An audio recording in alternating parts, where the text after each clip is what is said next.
So we've got our second of 10 live webinars, and today we are on feedback process, communication and feedback. So thanks for coming along, Ewan. Watney, great to see you. Ewan's first one. Ben's back. We've got Mr. Whiting again, Louise. Oh, brilliant. Lots of people who were here last time. Amanda, hopefully you can get in tonight, Amanda. We've got Claire and we've got Vicky. So again, lots of familiar faces, which is good to see. So you obviously had a good experience at the last webinar. And hopefully Juan is going to wow us tonight with plenty of more gems. Juan, thank you for sending on all that fantastic information of the last webinar with all the links to all the different resources and indeed to the recordings as well, so we can look back through all that brilliant information that you passed on. So great to have everyone back. I'm going to hand back over to Juan, who is going to get cracking with our webinar number 2. Over to you, Juan. Brilliant, May. They haven't realized yet, May. We haven't lost them yet, so they still came back. Before we do anything else, Juan, I've got to ask you about your heritage and how come we got the same name, and how do you say it in Isle of Man language again? You need to turn your mic off, Ewan. Oh, hold on. There we go. There you go. So, go on, Ben's the southerner. He'll know better than I will. But as it stands, when the Spanish Inquisition Spanish Armada came to conquer the UK, a few of them missed the south of England and ended up in Castletown and Port Erin on the Isle of Man and settled. So it's got Spanish roots, but it's pronounced Dewan with a hard J. Yeah. I've been called Dewan for about 12 years now, or one, as in number one. People struggle with the H. Right, mate. Great to meet you. Glad you can join us. And I'm really happy to see everyone else. If you guys want to, and if you can start your cameras, it turns into something a little bit more personal, I would have thought. Claire, what do you thought about my challenge on the chat? Have you seen my challenge on the chat or not? No, I haven't. I'm lost. So you said, oh, what's going on? It's really quiet. So obviously you logged on after I posted the message about starting at 7:15, and I replied saying it was a test. So I was trying to be funny, which I'm not. And I said, what would happen if we turn up to practice and we wouldn't say anything? What do you think your players would do, Claire? I think they'd probably ring an ambulance because I'm not known for my silence. So there you go. Either an ambulance or a shrink, one of the two, to see what's going on with Coach Claire. Fantastic. A little challenge for you to take away, perhaps. We're going to be talking about we're going to try to be sort of discussing the learning process, and obviously we are going to touch base on feedback because I think it's one of the main pillars of it. But that would be a good challenge for you to take away.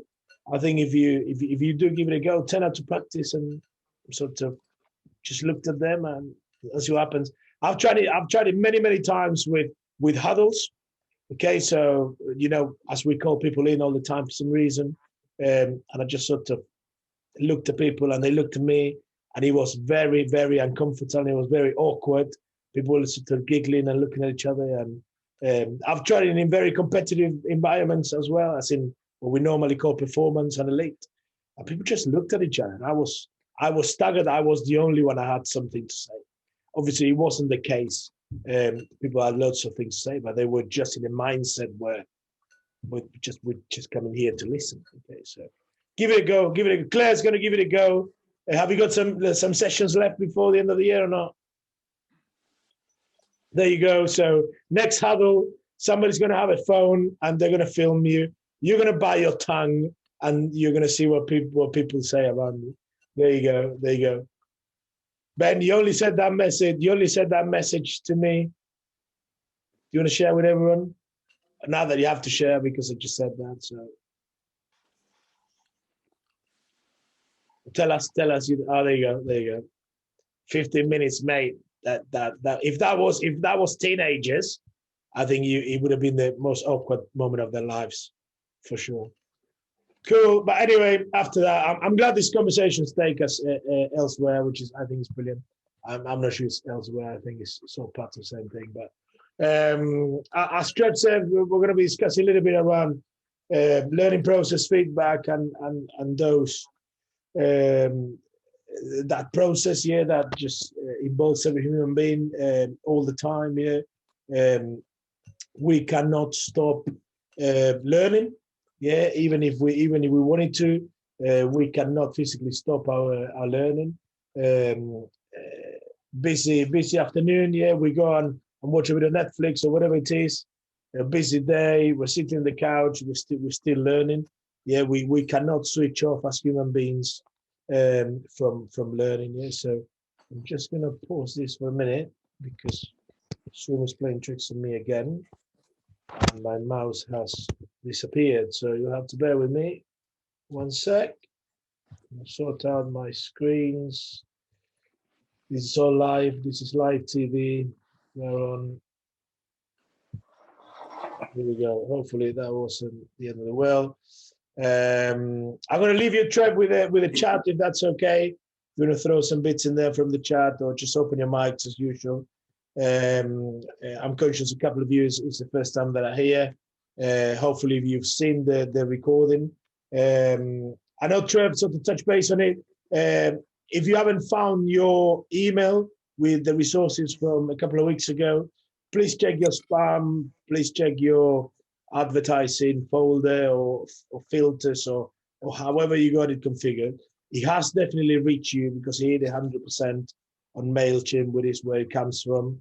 If you cannot find it, you're desperate, then let us know and we'll resend it. But it will be somewhere in one of your folders, all right? A few more signups for this week. So if it's your first time here, then you will get both recordings. You will get the recording from a couple of weeks ago, and you will get this week's recordings as well. Just have two different buttons where you can go and click request access, and you get access to it. So there we go. Have we got any basketball coaches in the room, or anybody that teaches basketball at school or any sort of environment? And if you have some sort of clue who that person is, it'd be great if you could share that. Yeah, that's John Wooden, the UCLA coach from the 30s, isn't it? Yeah. Top coach. Have you read his book, John? Have you read his book? Not recently, but did a bit of work. I work in a secondary school, so did a little bit of work about his definition of success with some of our more challenging kids away from sport. Mate, it'll be a great school for your colleagues and yourself to get back on it. Wooden on Leadership, one of the best books I've ever read. According to ESPN, this is the best coach in history in terms of the modern era, obviously. So yeah, if you go, I'll send you a couple of resources around John Wooden. I've been lucky enough to share a university to be in that. I did my degree in that university, and I've been in that gym and the legend of that gym and everything that surrounds it, and it's just incredible. Somebody that was ahead of his time in terms of where he would put the person rather than the basketball player. That's one of my favorite quotes from John Wooden. And again, he was ahead of his time in lots of ways. I think he's one of the first people to start talking about player-centered, player-led environments that we sort of go on about all the time nowadays. So yeah, I'll send you, as I said, a couple of resources if you want to dig a little bit more. I would invest. Christmas is coming; it would be a great present from somebody to get you John Wooden on leadership. Oi. Yep. Is that you, John? Oh, sorry, my dog's just stolen my tea dish. It's okay. Yeah. Sort out them. Sort them out. Good to have them back. Good to have them back as well. Cool. So look, we spend the next hour or so discussing learning, as we've said many times. And through the next hour, I'm going to introduce you to a number of people and characters. Yeah. The first person I'm going to introduce you to is the most important person in my life. Is my 4-year-old Catalina. That is over a year ago now. The video that you're seeing. That is when she turned 3. She got a bicycle, and that is the very first 10 minutes she was on that bicycle. Okay, and I'm going to give you a little bit of context to crack on with the conversation. Yeah, we obviously don't have any family in this country, so we had my parents and my in-laws were here. Lula's parents were here. We obviously they came to spend their granddaughter's birthday. We were all there. This is where we used to live, just outside our house. We were all there. There were 6 adults around her. I was fairly quiet, I would have thought. My wife, which we've had many of these conversations before, she was fairly quiet as well. But there were 4 other adults absolutely heaving, and they weren't screaming. I think they were yelling. That a very, very high tone, I would say, and they were saying lots of things to my daughter, to the grandchild. What sort of things do you think they were saying? Just to put you into that context, yeah. Lots of instructions. Okay, what sort of things? Can you give me an example? Do this. Push harder with your pedals. There you go. Use your handlebars. Turn this way. Turn this way. Fast, speed up, slow down. You can do it. Be careful. Be careful was around there, yeah, around safety. My mum was probably going, be careful. Good. She's got a helmet and she's like 10 centimeters off the ground. She's got stabilizers. I think it was fairly safe. What else? What sort of things? Telling her where to go. Okay, yeah, that was interesting. People started talking about right and left and forwards and backwards. People started talking about pedals, like Trevor said. People were saying things like, go a full circle, do a full circle with your pedals. And they were showing her their hands and doing this. And I think at one point she might have done that with her hands as well, yeah. And everything was very explicit, and everything was like with the best intention in the world. Yeah, every time I show this example, I don't want to lose sight of they are their grandparents, so they have absolute the best interests at heart. Yeah. But I'm not quite sure they were helping her at all. I think there was lots of information being given. I think there was lots of noise. And I think it was quite confusing at some moment in time. Yeah. She's never seen one of these she's seen many bicycles before, but she's never been on it. She's never been on a bicycle before. She used to have a balance bike, yeah, without the pedals. So the pedals, the brakes, the stabilizers, everything was new. Yeah, so she's never experienced that. And yeah, all those things that you mentioned were said, yeah. Talking about left and right is something that I still think about here. And again, sort of when we had the conversation afterwards, they were wondering why would they say something like that, yeah. But let's be honest, we see this all the time. We see this absolutely all the time in any court, in any page, on any gym, anywhere we are around, yeah. Just out of interest, Joanna, I can see some football pictures behind you. Your football coach, is that it? Yeah, mainly PE teacher as well. Amanda, I don't know if you can open your mic or not. Still at what was your background in terms of sports? What sports you coach most of the time? Netball. Netball, you're on netball as well. All right. And Vicky, you managed to log on. Hope you got my message on Facebook. What's your sport?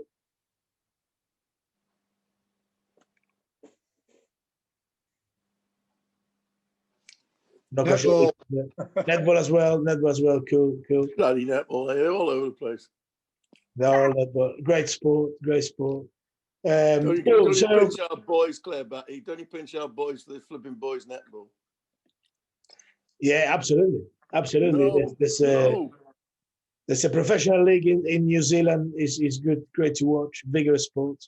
Well, they've only got sheep and TV in New Zealand, haven't they? There you go. Well, they do quite well. If you ask me. So I did tell you I was going to introduce you to some characters as well. These are two friends of ours. This is Sam and Nick, two tigers. They live in very different environments. Guess what? Sam is in the zoo. Yeah, I think his face changed a little bit over there. Let's go together through Sam's date. So how does his day look like? Okay, what do you think? What do you reckon?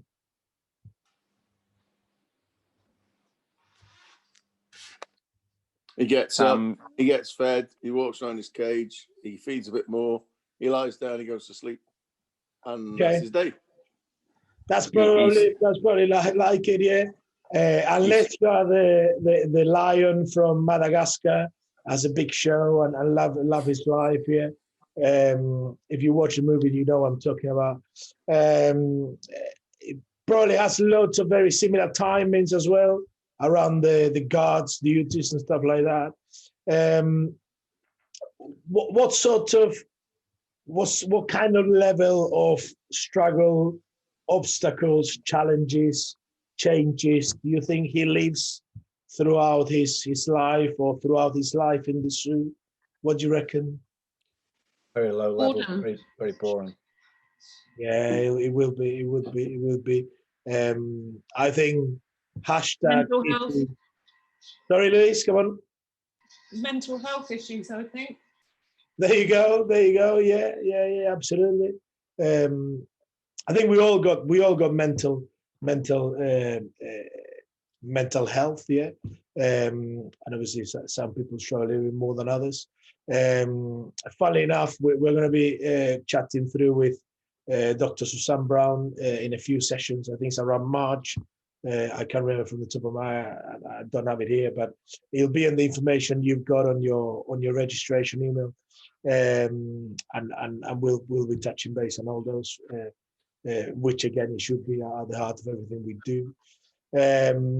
Great, thanks for that, Louise. Yeah, Sam obviously has a very easy life. Yeah, there's a very low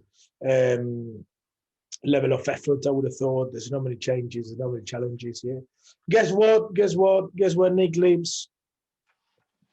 He's in the jungle, he's living life. Talk me throughout his day, what do you think? Well, he has to find food. Okay. He has to avoid other tigers bigger than him. Yeah, absolutely. A lot of freedom and choice. Okay, he'll have lots of freedoms, yeah. He'll probably have others to care for at some point as well, yeah. I would have thought most days. Yeah, come on, John.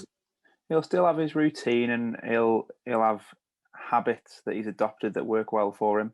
Yeah, he might have a few solutions to a few problems that are working well. Yeah, absolutely, I agree, yeah. I don't think he would settle on them. Yeah, I think if he would settle on a few things, perhaps he will lose to others. He will have a fair amount of problems, I would have thought, fair amount of struggle, fair amount of challenges, a fair amount of changes every day. I think most days will be slightly different to the previous one, yeah. But again, I think he will have loads of struggle. Yeah, and I think there's loads of learning when we're struggling, okay? Quick question, what do you think? So Sam, your holiday, your staycation is over. One of my favorite words nowadays, staycation. Probably going to starve. Yeah. We'll get eaten by Nick. yeah, maybe Nick takes the best out of him. Well, Nick looks bigger than him at that point, doesn't he? Yeah. He looks slightly bigger, yeah. Yeah, cool. Now, this is something that really sort of catches my eyes every time I'm experimenting with Sam and Nick. They got the same tooth. Yeah, they got the same teeth. They got the same instinct. They were born with the same instinct, you would have thought. Same claws. Yeah, they got the same camouflage. Yeah, they got the same eyesight. They hunt at night, etc., etc., etc. So what's the difference? Stretch. Yeah, nurture. Yeah. Give me a bit more. Give me a bit more than words. There's not any role models. Well, Sam's not had any role models through his life to look at how to learn and behave from. So he's not learned by example or experience. Not a variation of challenges. Okay. I'd challenge that, Trev, and go, he has learned by experience, but he's learned he's getting it done for him. True. Perhaps he's had no failure. Yeah. I think there's every day the meat will still arrive at 2 or 3 times a day for him. Okay. He knows that he's got a set of place to sleep that's sheltered every night, so there's no failure for him. Whereas Nick has to experience those things. Interesting. What do you reckon about their approach to learning? How do you think could it suffer, or how do you think could have been developed? Trial and error, I think. Sorry, Louis, say that again. Trial and error. Okay, what do you mean? Well, Nick especially, he'll try things out and it'll either have a positive or a negative impact. So he'll learn whether to do that again next time. Sam probably similar by the response that he gets.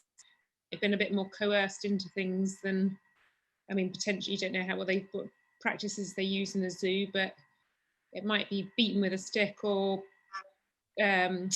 rewarded with food. So he learns behaviours that way. There you go. I think all those examples will be in the mix for sure.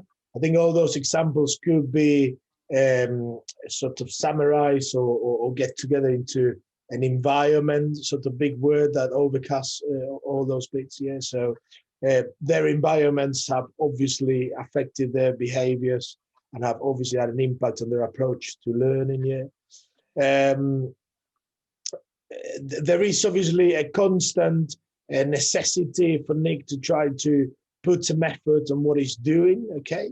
And I think it's fairly clear that Sam's life has a very little amount of struggle, hence he wouldn't be investing all that effort in everything that he's doing. Yeah. And this is the other bit that always gets me. Yeah.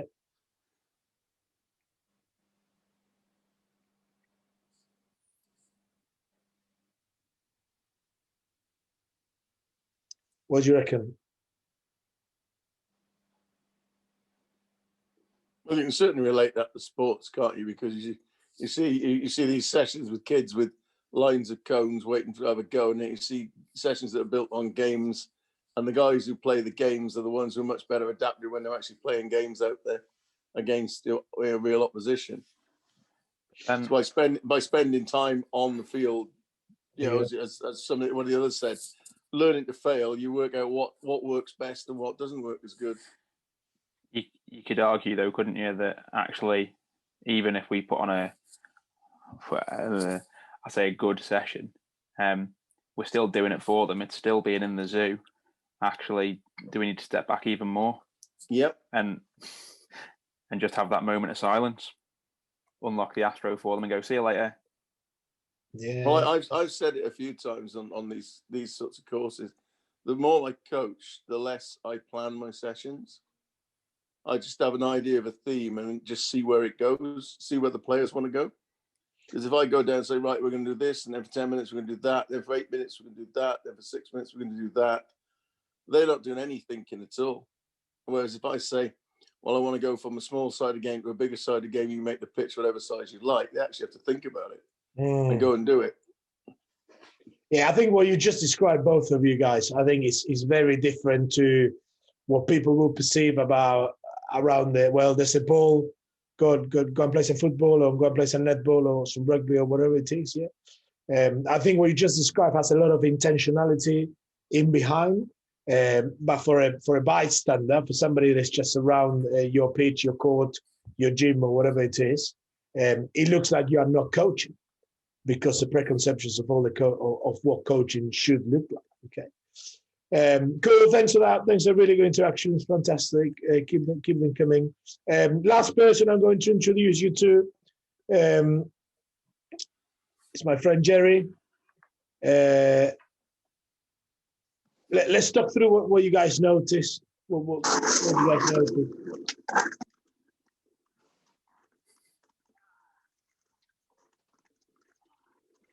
You are not allowed to switch it off if you are in pain. You gotta leave it on.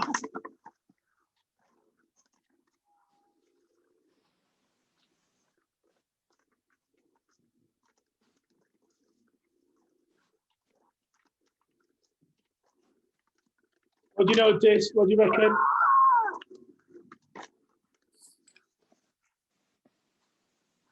Apologies for the bad language. There's some bad language coming.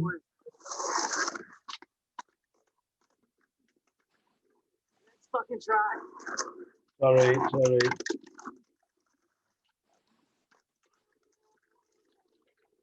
Next time, I'm sick of fucking just doing this, guys.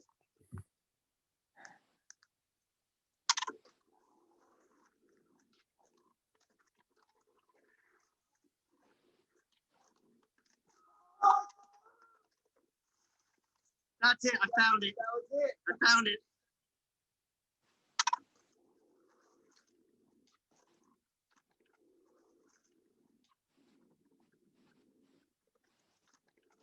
There we go. That's Jerry. What do you guys notice? What do you see? What do you perceive? How come Jerry made a cut for tonight's conversation? What do you reckon? He's persistent. Yeah, there's lots of persistence, lots of what Angela Duckworth would call grit. Okay, that's another great book for you guys if you're looking for a good Christmas present. Grit. Angela Duckworth, fantastic research. She's been in the most highly regarded learning environments, from West Point in America with the Marines trains all the way to spelling bee competitions, and all sorts in the middle. So highly recommendable. Grit. Go for it. What else? So it's got a high pain threshold. Yes, absolutely. Yeah. I'm in pain every time I watch it. He's gone looking for the problem. He hasn't stumbled, or he might have stumbled across that specific piece of furniture.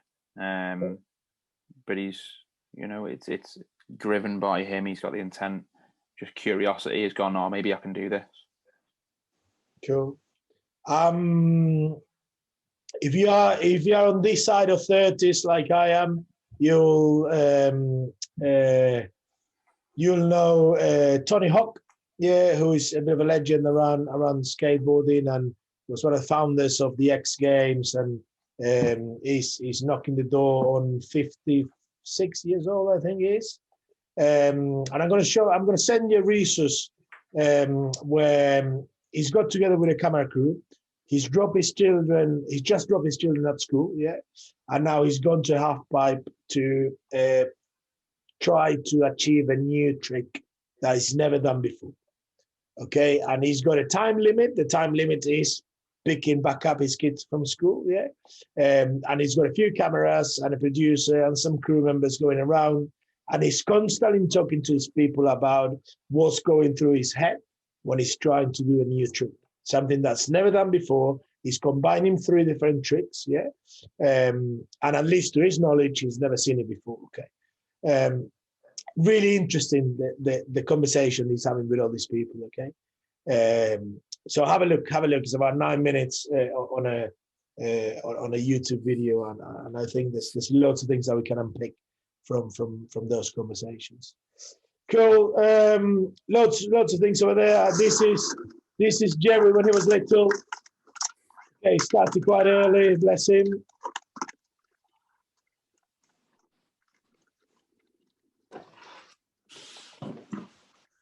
There he goes. His little legs. Here we are. He's cracked it. Yeah, keep your knees bent. It works. I've still got a skateboard, by the way, and I'm 58. So Tony Hawk's a mere kid compared to me. Cool stuff. A few quotes over there from some decent coaches, NFL coach, done absolutely everything. Yeah, quite a legend. Same man again.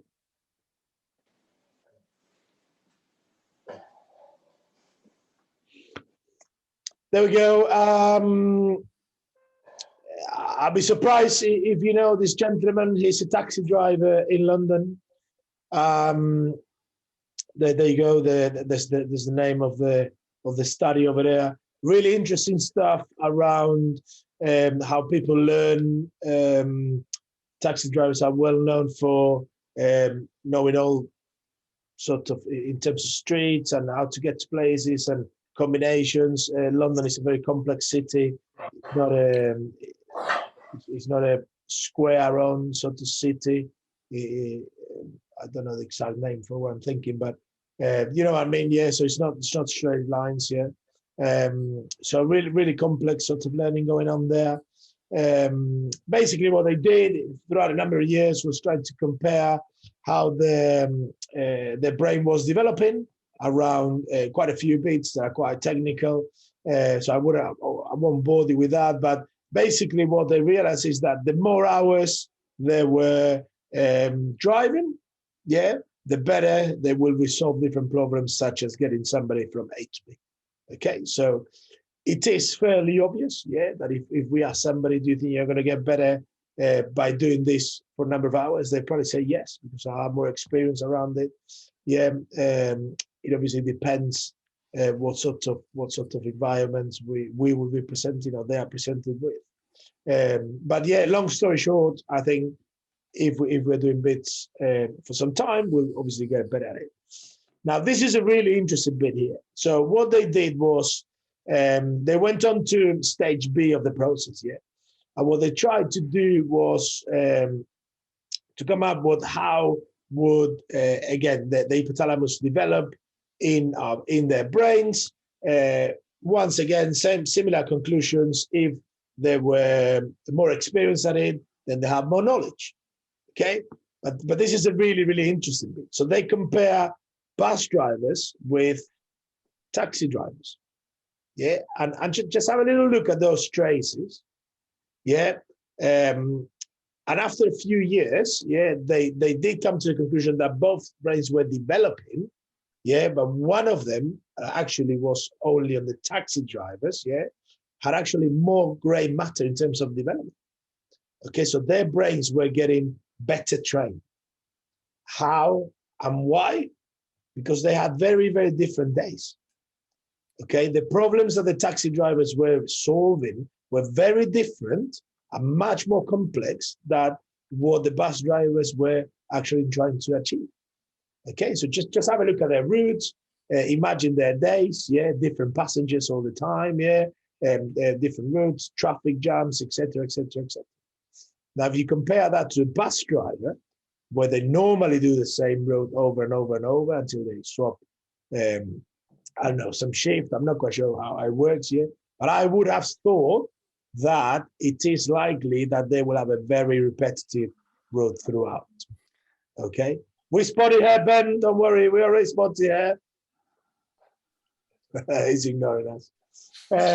So that's so that's just another example of how the environment would definitely 100% affect our approach to learning. Okay, and again, if you had to choose from the two other books that I've recommended you already, and you want to make it a trio because somebody loves you very much, and you're going to get 3 books, not just 1 or 2, this would be the third book for you to take away from this conversation. Has anybody adventured themselves onto Ericsson before? Have you heard of him? He died about 6-7 months ago, if I'm not wrong. Massive loss. There's lots of bits around Peak. There's lots of other authors here, like Daniel Coyle. He would quote him a lot in his research, okay? The Talent Code, the Culture Code. Very good books again. Making a 5-book present rather than 3. But he talks about repetition without repetition a lot. Okay, and I'm sure if you've been coaching for some years, you would have heard that phrase before. Yeah. And he tries to unpick this 10,000 hours rule that everybody goes on about it. Yeah, which is very far away from the original intention of that research study. Yeah. And believe me, no word of a lie, I've actually met parents that are counting the hours on the fridge. Okay, so somebody will come back from practice and they will add some hours to that fridge. Okay, so anyway, I'm not going to try to summarize his research, which is his lifetime. So, but I'm gonna tell you that he spent lots of times in very different learning environments. He spends lots of times around the arts, around music, and he tried to. At one point of his research, he tries to compare how we learn an instrument to how we learn a sport. Okay, has anybody in the room play an instrument? Come on, come forward. Somebody must do. You look very musical. Anyone at all? No, nothing. Okay, all right. I'll believe you. Guitar badly. I'll admit it. Okay, there we go, John. Come on, let's go with the next Slash from Guns N' Roses. That was meant to be John. Yeah. 5 chords on the guitar. Is that right, John? No, I can play a few more than that. That's it. 5 strings. Sorry, 5 strings. That's what I meant. 6. 6 of them. Yeah. Do they change? Yeah, you can drop the E tune to an F sometimes and put them up an octave. Yeah, you can change them, but okay, they are the same 6 strings. Slightly change. Yeah. Your guitar that you got there in your cupboard, there they haven't touched in a bit. It doesn't change size, doesn't it? It doesn't mute its size. Yeah. No, they're all different, but they're all different. There you go. But yours doesn't change. Yeah. Your fingers, they will be doing some growing and stuff like that. I wish my fingers would grow. Sorry, John. I wish my fingers would grow. I'd be a better guitarist then. Oh, there you go. There you go. Good man. That's why I play left-handed guitar, because my fingers on my left hand are not quite as long as the fingers on my right hand. So there you go. That's probably why I'm a crap guitarist as well. Good example. But anyway, so if we compare that to a sporting experience, obviously there's a lot more variables. Okay. Again, there are some variables in the example we just had, but I think there's a lot more when we're trying to play sports. Yeah. So hence why he talks about repetition without repetition. Yeah. So let's make people go through lots of experiences that are slightly different to the previous one. And the main reason for that is that that's what's going to happen in the game. That's what's going to happen in that environment where we're trying to execute. Okay, there won't be 2 passes that are the same. There won't be 2 shots that are the same. Yeah, there won't be 2 tackles that will be the same. Yeah, there will be instances that we got very similar stuff, but there will be some sort of variable that will affect that final product. Okay, it could be the scoreboard. It could be who we're playing against. It could be different teammates. Yeah, if we're talking about team sports, it could be a different time within that game, within that execution environment. Yeah, and loads more, and loads more. Yeah. This lady is Dr. Carol Dweck. Yeah, I'm sure you've heard about fixed mindset and growth mindset. That's my favorite quote from her of all times. I've got a few, but she's in a different level. I'm going to send you some resources from her as well.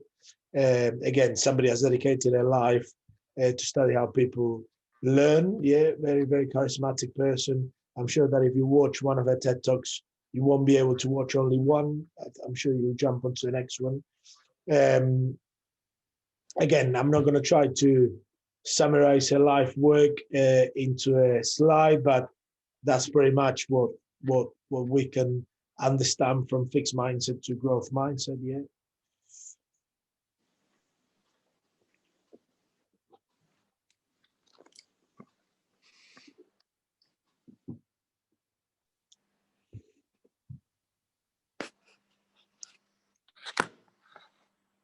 On that, yeah. Do you find people, I don't want to say preaching, talking about mindset and trying to teach people mindset in a way where actually it's much more about the environmental factors and how we are. I find it much more of an environmental thing, and people, it's a buzzword, isn't it? So people try and teach kids and athletes about mindset, when actually your behaviours towards the kids should be giving them all they need to know. You shouldn't need to explicitly teach it. Oh mate, I think you just nailed it big time. Big time. Yeah, and something that really made it for me a couple of years ago, somebody told me, you know, when you start thinking you got a growth mindset, you've actually reverted to a fixed one. Because you're actually thinking you've nailed it, you've done it. Yes, I was in that mindset of no, I'm always growth. I'm always trying to generate better learning opportunities and develop others, and I'm always developing myself. But as soon as I'm assuming that, then I've gone back into a fixed one. And again, it took me some time to try to nail it, and I'm still trying to develop that in my head. But I think again, you absolutely nailed it. Yeah, there's lots of people that will talk about a lot of things, and that could be translated or that could be transferred to lots of other areas as well. So I'm very fortunate to work in various organizations around the world. And lots of them, especially when I'm in America, they absolutely love writing things on the walls. And in their big gyms, they would love these big words of courage, and they will write respect, and they will write things like, well, I've seen all these bits around growth mindset and fixed mindset in changing rooms and stuff like that. So they absolutely adore that, yeah. And I've seen it in various other countries as well, don't get me wrong. But I'll give you an example. Yeah, I was in a high school in just outside Colorado, in Denver. I was doing some work with the games department the next morning, and they invited me to an under-17 girls basketball game. Absolutely fantastic. 3,000 people could be sitting there. There were about 2,000 people there. Fantastic gym, state of the art. This is a private school as well, and it was the local sort of comprehensive school. So it was all this stigma around the game and stuff like that. Really nice atmosphere for young people to go and enjoy their sports. They had to break up a fight between two members of the audience. Yeah. And they had to stop the game. In the third quarter, they had to stop the game. Okay. So you can probably picture this scenario in your head. Yeah. And I took a few photos and stuff, and it was all good from safeguarding point of view. And I went back to my hotel. I didn't delete it, but I left it aside, the whole presentation that I had for the next day. And I put up a photo from a girl watching from the game. It's just been interrupted, watching these two adults having this sort of argument, stroke fight, and people having to take them away. Okay. What was the biggest word in the gym? Respect. Respect. And I was like, there you go. I said, this is our whole day. So how do we transfer these two things? How do we make sense of these two things? Okay. And I'm fairly conscious, ongoing example, yeah, but I'm fairly conscious that we cannot sort of transform people's minds and just tell them to be respectful, and that's it. But I think the power of role modeling what we want to do is probably one of the best learning tools we got out there in our toolkit. Okay, so again, I think you nailed it with your reflections. So thank you for bringing that to the table. You asked me how. It's a big question. I would personally start with myself. Okay, I would personally start from my behaviors, from how I'm acting, how am I treating others. Am I asking people how they are? Am I asking people what's the best day? What's the first thing that's happened in their day so far? Lots of children will tell me, or coming to rugby or coming to games or coming like that. So you've just been in school for 8 hours and 7 hours, and this is the best thing that's happened to you. I'm sure it shouldn't be the case. And this is what I'm thinking to myself. And the majority of the times, I can tell people are having a good time when we're spending time together. Or at least I'm doing everything in my power for that to be happening. So I think that would be my how at this moment in time, starting with myself. Thanks, John. Thanks for that. What do you reckon?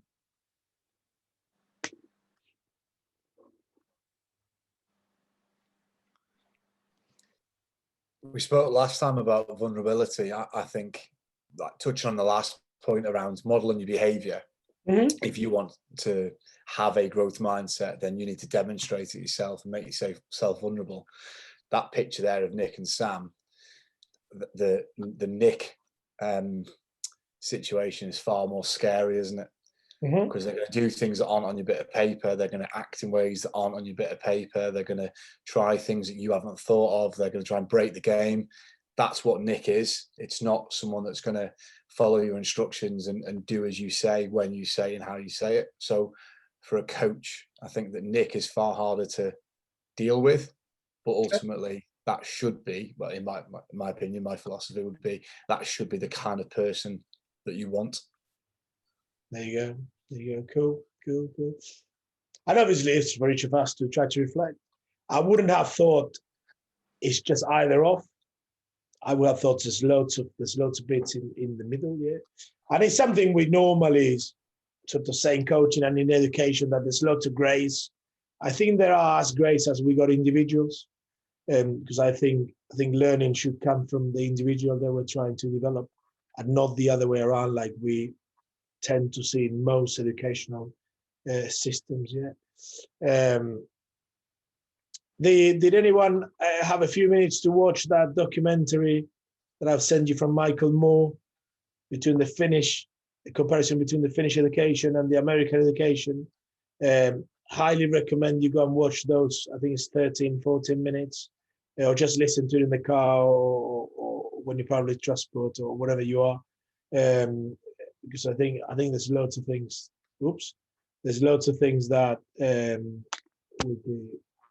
would be fascinating for you to go and listen. There you go. I lost you for a second. Both my screens went black, but you're back. There we go. All right. What's going through your heads? What we're thinking? I've got loads of other examples there that we can have a look at.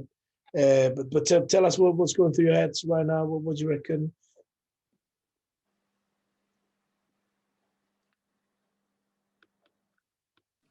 I think. Go ahead. No, go on after you. As I say, I think as coaches sometimes we're guilty as giving too many instructions and telling people everything rather than letting them grow and learn on themselves. Cool. Yeah, I definitely agree. We didn't plan this with Luis. Okay, we're gonna do an experiment together. I'm trying to pull up as we speak. Again, this is live TV. Can go Persian. There you go. Please open your mic, see if you can. We're going to do an experience together. We're going to read left to right like we normally do in Latin languages. We're going to try to get to purple as fast as we can, all together. So we're going to be able to be reading this out loud, okay? We're going to go from green, yellow, purple, and so on. And we're going to go all the way down to purple, okay? Now, it is likely that if I say, do you get it? You understand what you're all going to say to me? Yes, one. Yeah. We all get it. Yeah. Okay. There will be some instances where you are dealing with children and adults where you ask that question and people just go away thinking, what on earth have just happened? And hopefully no one will realize that I didn't get it. Okay. Check for understanding would be a nugget for you to take away. Tell me some ways of checking for understanding. Come on, lots of teachers, lots of very experienced coaches in the room. How would you check for understanding? What can I do now with you guys? Let's do it. We could do it. We could have a go and see who's in a different planet. Yeah, we could. We could see who nails is as well. What else could we do? Get someone to paraphrase it. Okay, there you go. So, Juan, what was your understanding of what Claire just said? Okay, I use that a lot. People start sort of switching on and sort of said, "Oh, he's going to pick me next. He's going to pick me next. I better listen. And start panicking a little bit. I think panic is a harsh word. Mini reflections. Yeah, tell the person next to you, what do you think about this? Okay. Or little things such as, okay, so you tell me one rule of this game. What do you think? Any rules that you remember? Okay, you tell me one rule of this game. Yeah. we using one was the game now. Well, perhaps that's a strategy. That's something that I normally would say. Perhaps that's how you're going to try to win the game or score more points than the opposition. But tell me a rule, something that you are or are not allowed to do in this game. So different ways of checking for understanding. There is this pyramid around learning. I don't really have it to hand, but that talks about when we are teaching others. That's probably one of the best ways of to demonstrate understanding around a topic. It's a very criticized model because it lacks of scientific evidence behind it. But I think in my head, it just makes a lot of sense. If somebody can explain you what's going on, then obviously they got some sort of understanding. So presentation skills, when I was at the pathway with England rugby, that is something that we tried to do a lot. Yeah. People trying to present and talk about different topics, and something that I'm really interested on, and I'm just taking it forward that way. So you got a few there. Sorry, I went away from the strip effect for a minute. Right, so all together, left to right, all the way to purple. We're going to go in 3, 2, 1. Take it away. Green, yellow, purple, red, blue, yellow, red, purple, red, blue, yellow, red, blue, red, green, yellow, purple, blue, red, green, blue, yellow, purple. Green, yellow, purple. Okay, there we go. I think that was between 9 and 10 seconds. I'm going to be generous. We're going to go with 9 seconds, okay? 6. 6 seconds. So it was a team effort, John. Come on, it was a collaboration task. You never set that rule before we started. You just said you had to read it from top left to bottom right. All right, but we're in an environment where we're collaborating, so I assume. Okay. Good point. I'm sure said it. And that's something, again, that gives me a really good cue. I use this sort of beat the game, which is something from the boys from the Magic Academy, John and Rusty. Yeah, Russell, yeah.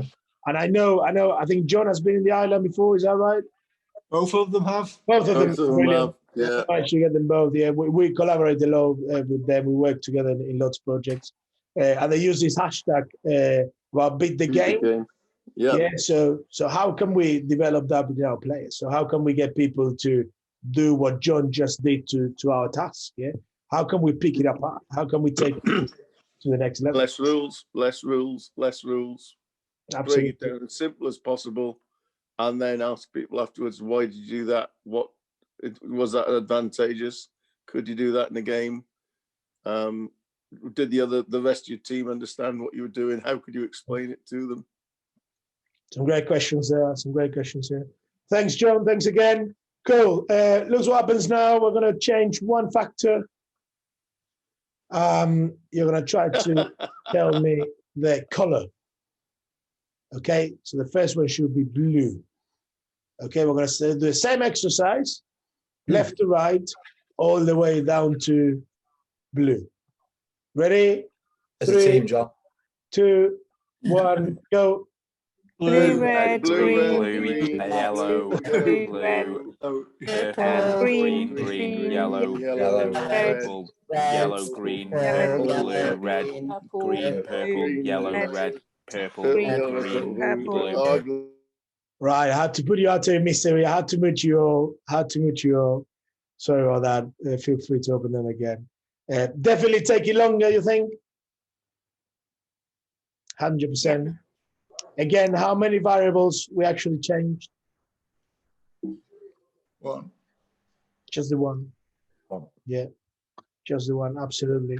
So there's a lot of authors that will talk about noise around communication and what we're trying to do here. I'm going to send you, I'll write it down so don't forget. I'm going to send you a resource from Coach Reed Matilde. It's a guy that comes from soccer in America. Again, I've been fortunate enough to do some bits with him in the past. He's run some really cool stuff. He's running a charity at the moment. He's doing some amazing stuff around unprivileged kids in America through football, through soccer. He's got a TED Talk that became quite popular. I think he's got over 1 million views, something like that. Anyway, where he talks about the echoes of what we say and the echoes of communication. And again, this whole noise around what people are trying to say, again, taking you back to my parents and my parents-in-law, with the best intention in the world. Okay, that they had the absolute best interest of their grandchild at heart, no question of doubt. However, there was lots of noise.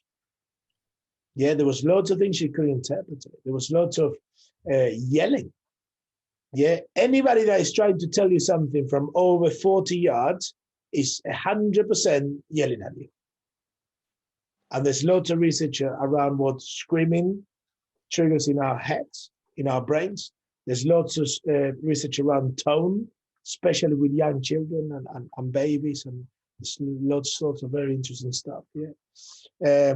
So again, I think we need to start approaching the level of interference that people with the best intention in the world are trying to create. Yeah. Have you? Not sure what happened there. Have you ever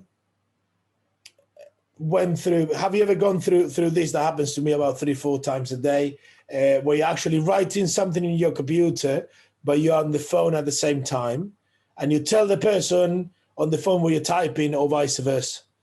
Yeah, it happened to me today. Yeah, I was sorting out something about my transfer when I'm flying tomorrow, and I actually typed the word transfer in my email, or I think it was a WhatsApp chat. Yeah, happens all the time. Yeah. So this became really popular during the early 80s, sort of mid 80s. They started doing some research around people's desks, the majority of them men, okay, and how those desks were actually mutating. They were changing all the time. Yeah, and obviously we had some sort of calculators back with IBM was trying to develop an electronic calculator, yeah, and that sort of got added to our desks. And then we had, so we stopped sending memorandums, but we started typing stuff, yeah. And then when we stopped typing, this thing called a computer arrived to their desks, and everything was getting cramped, and people started talking about multitasking, okay, and how we can be perceived as being doing more than one thing at a time. Yeah, I'll break it to you now. Our brains do not like that. Okay, our brains do not enjoy being pulled in different directions at the same time. Okay, so let's just picture this girl playing football. Okay, she's in this scenario where she's got one defender left, and she's got 2 of her teammates around her. Okay. There will be lots of information coming her way. So you'll have her parents are there watching. You got the granddad that play for the Isle of Man, and he's the best player in the island, and he's giving all this information in. You'll have a referee trying to prevent some stuff around what's about to happen. Yeah, you have her teammates, you have defenders, you have a goalkeeper. Again, you have all these people throwing information into this process. Yeah. Whereas in this moment in time, she's got to try to. We normally use the analogy of our brains looking or being perceived as a computer. Yeah. So she's got to go through a hard drive. She's got to try to find some matching files or folders, and then she's got to try to transmit all that information through her nervous systems to her limbs. And then at the very last second, or fraction of a second,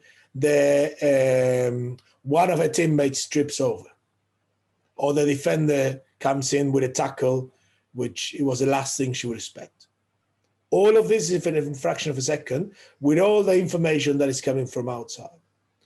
Now, if I've asked you, coaches, do you think decision-making process is important to develop people's learning around your sports?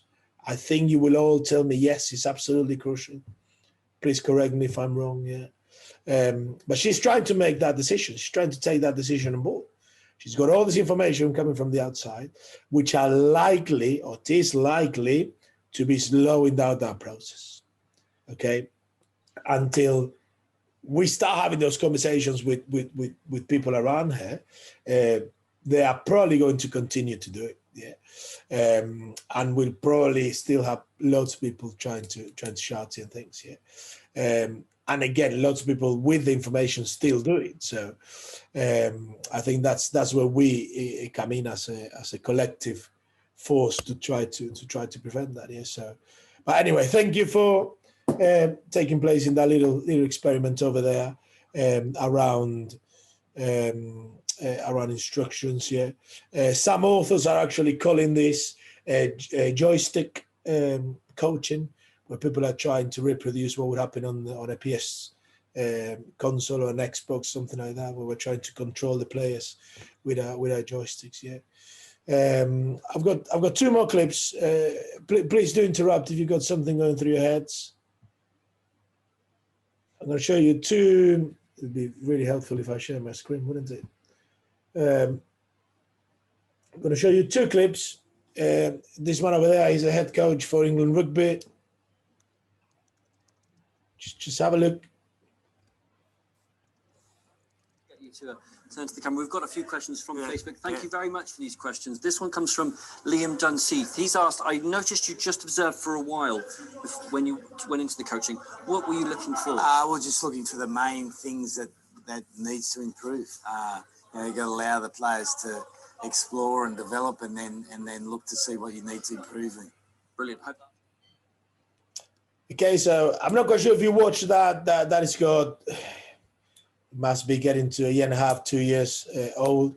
I'll give you some context I should have given you before we watched that, but that was a live on Facebook, yeah, and there were about 3,000 people connected, and the session started. It was meant to be a 30-minute session or a 30-minute live, and Eddie went into the coaching and didn't say a lot, didn't say anything actually for the first sort of 2 to 2.5 minutes. So you could feel all these people were getting really anxious around him. So they send, bless him, they send in this bloke and he just asked some random question, made up question probably from Liam. Yeah, that was there. But I would have thought that was a made up question because obviously I think all the crew and all the team around him would have expected him to be talking loads and giving lots of information and trying to engage the people that were on the other side of the screen as well. Let's watch that again and see what sort of catches your eyes in terms of get you to turn to the camera. We've got a few questions from Facebook. Thank you very much for these questions. This one comes from Liam Dunseith. He's asked, I noticed you just observed for a while when you went into the coaching. What were you looking for? We're just looking for the main things that needs to improve. You've got to allow the players to explore and develop, and then look to see what you need to improve in. Brilliant. Okay, so what's caught your eye there?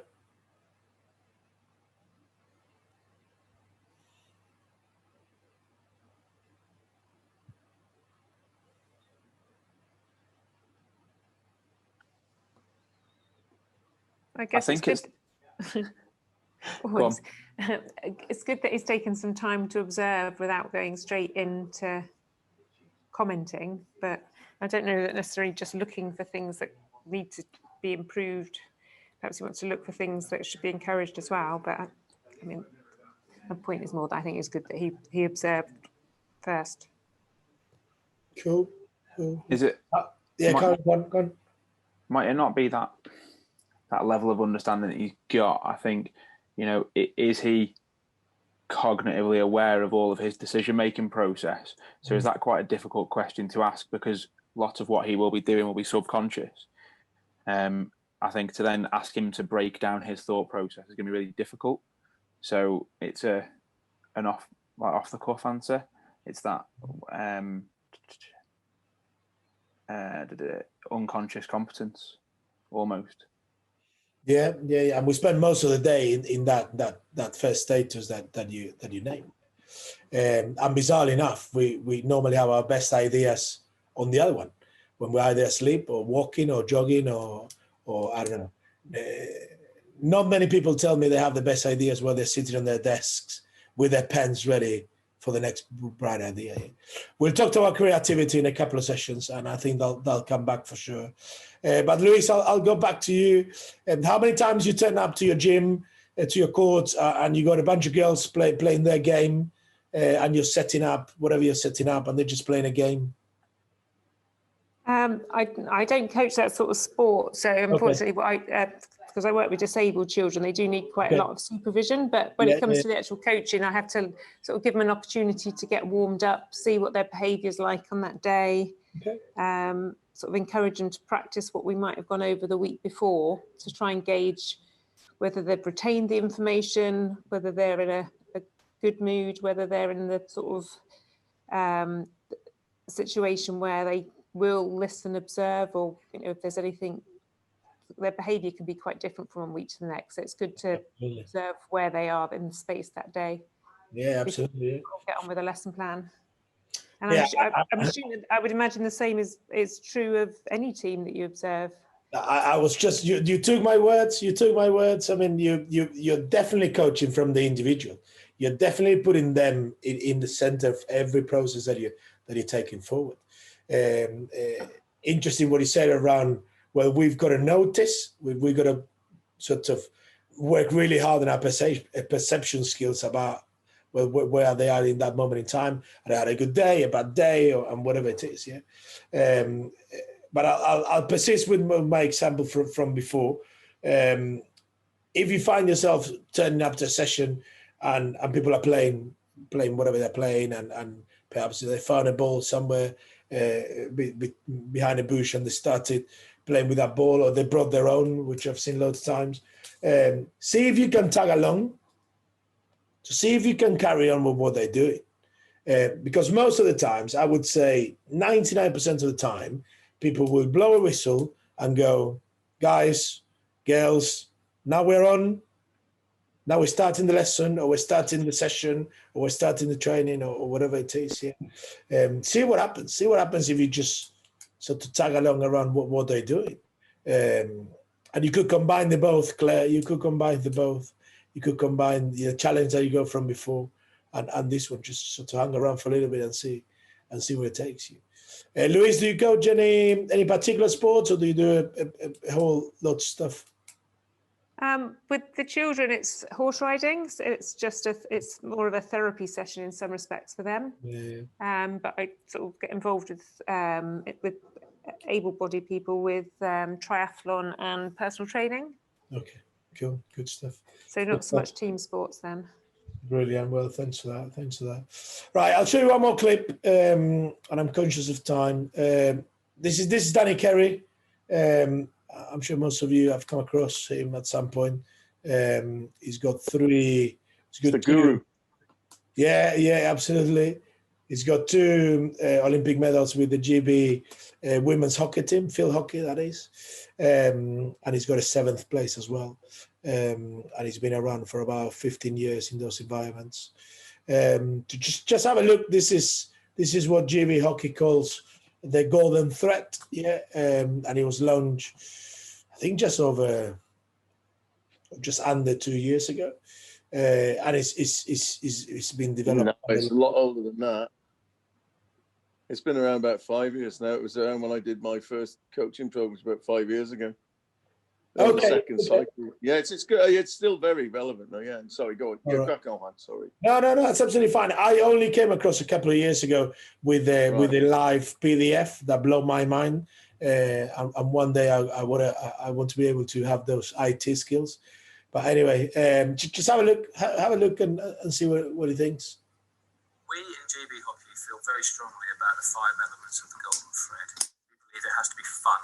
Fundamentally, we want our young players and people involved in the game to keep coming back. They enjoy what they do. They're interested in the sessions that they go to. It has to look something like the game. It has to have the specificity in order for the athletes and young players to learn appropriately.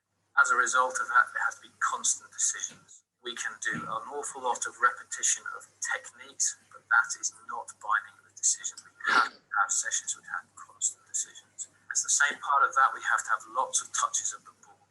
I want to turn up to a session and I want to feel involved. I want to feel the ball on my stick a lot. I want to be making lots of passes. I want to be making lots want some tackles, I want to be dribbling the ball. I don't want to be standing waiting my turn in line. And last but not least, we believe strongly that a good session has stretch. It's got to have enough challenge within it that I am actually learning whether something works or not. And as part of that, there will be elements of when it just doesn't work. If it's not working, I learn that, okay, maybe if I alter and adapt, this may be the next solution. So those 5 elements, it's fun, it looks something like the game, the constant decisions, and there's loads of touches, and there's a relevant stretch are absolutely fundamental to our learning environment and what a good session looks like. Cool. I'll send you the link as well if you want to go into that document. It's a fantastic document. It's live. You can play around with it, and it's constantly updated as well. So there's lots of bits that it keeps evolving. Cool. Anything from that clip? Anything that sort of struck you? Anything that you went, oh, that's cool?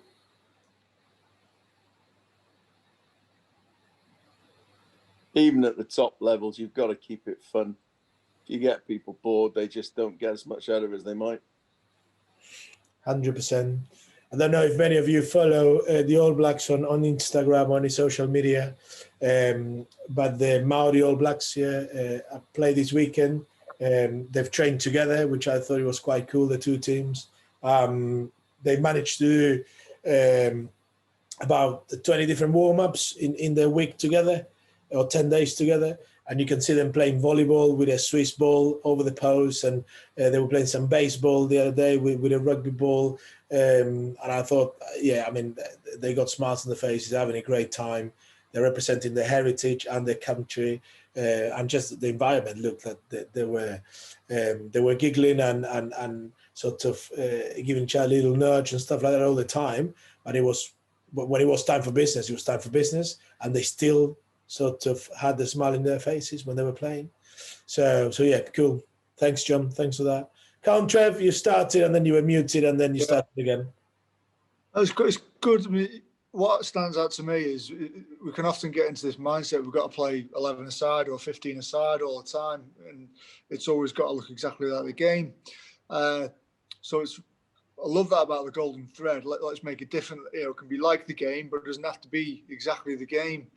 And I think it just gives you so many more opportunities to spice it up, keep it fun, but also get more people engaged and involved as well. Because quite often you have a full-sided game. A lot of people might not have the opportunity to get those touches on the ball or to be involved. So it just gives you scope to have a lot more creativity about getting people engaged in the sport. Absolutely. Cool. Look, we're just on an hour and 15. I think we'll park it there for today, unless somebody's got any burning thoughts. Hopefully we can go away and reflect around the conversation. Again, you will get all the resources we've seen today. You'll get all those authors that we've named, and you get a few other bits that I think it'll be cool for you to watch or read or listen to. Have a look at those. Again, some feedback would be fantastic around what you guys think these spaces should look like, because obviously they got to be. You've got to be in the center of what we're doing here. So whatever you want to do, a little bit more, a little bit less, or if you got some cool ideas around how can we make it better, that'll be really good to know. Through Trev, though, you've got my contact details and stuff like that. I think we're connecting now, starting to connect around social media. That's a handle over there, just here. If you want to follow us, that'll be great. There's lots of little resources and stuff I tend to post every week over there. It's going to slow down. I'm going to switch off on the 15th of December, so it's going to slow down until we come back. Trev, I think those are the two for this side of 2020. I think we'll be regathering in January at some point. Come on, Trev, you love your admin, so you do the admin. Come on. Okay, yeah, so our next one's going to be on Thursday, the 14th of January, which is going to be Foundations of Constraints-Led Approach and Session Design. with Juan. Sorry, Juan. Juan, you're doing the next one. Juan, you're doing the next one. There you go. Look, I think he'll be, obviously he'll be connected with all these things that we've been chatting about. Let us know if you're getting that email or not.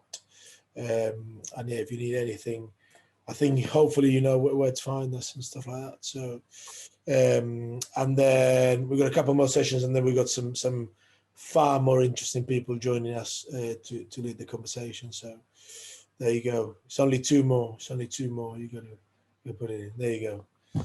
Trev, anything else? Anyone else? Anything else? Yeah, just a quick question. The next one is it's at 2:00 as well in the afternoon. So most of our sessions are in the evenings, but we've got 3 sessions which are in the afternoons. So for those people who want to get a lunch hour or who work shifts, Mr. Whiting. There you go.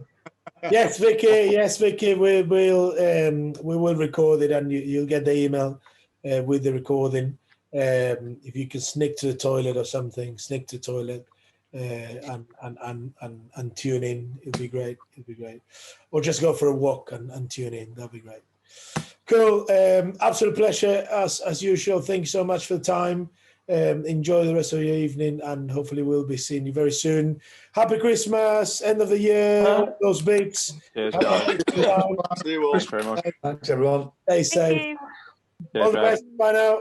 Cheers, Juan.